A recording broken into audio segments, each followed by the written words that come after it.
এ ব্যক্তি প্রতিদিন লক্ষ লক্ষ পশু পাখির জীবন বাঁচান এক ফোঁটা পানির মাধ্যমে। বছরের পর বছর ধরে তিনি বিনে পয়সায় এই কাজ করে যাচ্ছেন। সৌদি আরবের বিস্তীর্ণ মরুভূমিতে যেখানে দিনের পর দিন বৃষ্টি হয় না আর তাপমাত্রা থাকে 40 ডিগ্রির ওপরে, সেখানে প্রতিদিন হাজারো পাখি, খরগোশ, সাপ, উট সহ নানা বন্যপ্রাণী পানির অভাবে মরার মুখে পড়ে।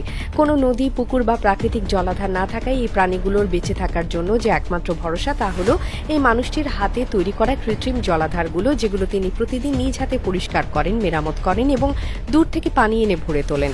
এই মানুষটি ভোর হওয়ার আগেই কাজ শুরু করেন। প্রতিদিন নির্দিষ্ট কিছু গর্তে যান, যেগুলো তিনি পাথর আর কাদামাটি দিয়ে বানিয়ে রেখেছেন, যাতে পানি গরমে দ্রুত শুকিয়ে না যায়। প্রতিটি পুকুর বা গর্তের পার নিজ হাতে ঠিক করেন, আবার নতুন করে গঠন দেন যদি ভেঙে পড়ে। তারপর শুরু হয় পানি ঢালার কাজ। কোথাও গাড়ি নিয়ে যাওয়া যায়, কোথাও হয়তো পানি কাঁধে তুলে হেঁটে নিয়ে যেতে হয় কিলোমিটারের পর কিলোমিটার। মাথার উপর আগুন ঝরানো রোদ, পিঠে ভারী জারের ওজন, শরীরে ক্লান্তি, কিছুই তাকে থামাতে পারে না। এই পানি শুধু একদিনের জন্য নয়, বরং সেই জায়গার পুরো জীববৈচিত্র্য নির্ভর করে এই পানির উপরে। যখন পুকুরে পানি পড়ে তখন সেখানে ফিরে আসে পাখি, পানি খেতে আসে উট, আশেপাশে ঘুরে খরগোশ, এমনকি ছোট ছোট সাপও আসে ঠান্ডা খুঁজতে। এই একটি গর্ত হয়ে ওঠে পুরো একটি ইকোসিস্টেমের প্রাণকেন্দ্র।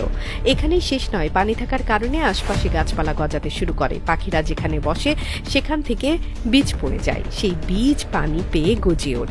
অল্প কয়েক সপ্তাহের মধ্যে দেখা যায় শুষ্ক বালির জায়গায় জন্ম নিচ্ছে ঝোপ, ঘাস কিংবা গুল্ম। ধীরে ধীরে একসময় সে অঞ্চল হয়ে ওঠে ছোট্ট এক সবুজ পরিবেশ, যেখানে আগেও কোনো প্রাণ ছিল না। এই কাজ কোনো রাষ্ট্রীয় প্রকল্প নয়, কোনো বড় সংস্থা বা এনজিওর তত্ত্বাবধানে হচ্ছে না। এটি একজন মানুষের একক চেষ্টা, যা বছরের পর বছর ধরে চলছে নীরবে, নিয়মিত এবং অবিচলভাবে। এই ব্যক্তি জানেন, তিনি যদি একদিন পানি না দেন তাহলে পরদিন সে গর্তে হয়তো দেখা যাবে একটি পাখির নিথর দেহ। এই অনুভূতি, এই দায়িত্ববোধই তাকে প্রতিদিন ঘরে বসে থাকতে দেয় না।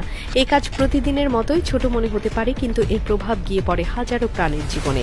এই মানুষটি প্রমাণ করেছেন, মরুভূমির মতো নিষ্প্রাণ জায়গাতেও যদি কেউ চায় তাহলে সৃষ্টি করা যায় জীবন, ফিরিয়ে আনা যায় সবুজ, আর গড়ে তোলা যায় একটি টেকসই পরিবেশ।